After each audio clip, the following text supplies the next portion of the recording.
ఈరోజు మీ జయక్క బాదం మిల్క్ కలుపుతుంది. స్వస్తిక్ బాదం మిల్క్ పౌడర్ తెప్పించాను.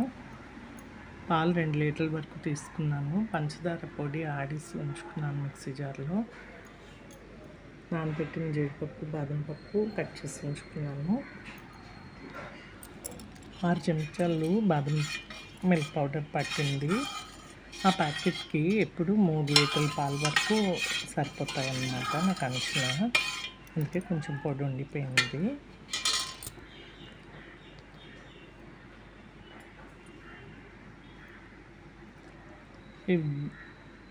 కూలింగ్ అయిన తర్వాత అప్పుడు వడకెట్టి జీడిపప్పు, బాదం పప్పు కలుపుదామని రెడీ చేసి పెట్టుకున్నాను. ఇంకా కూలింగ్లో పెట్టేస్తాను. పాలు కొంచెం చల్లగా అయ్యాకే కలిపాను, సరిపోతుంది. థ్యాంక్ యూ, ధన్యవాదములు. జై శ్రీరామ్.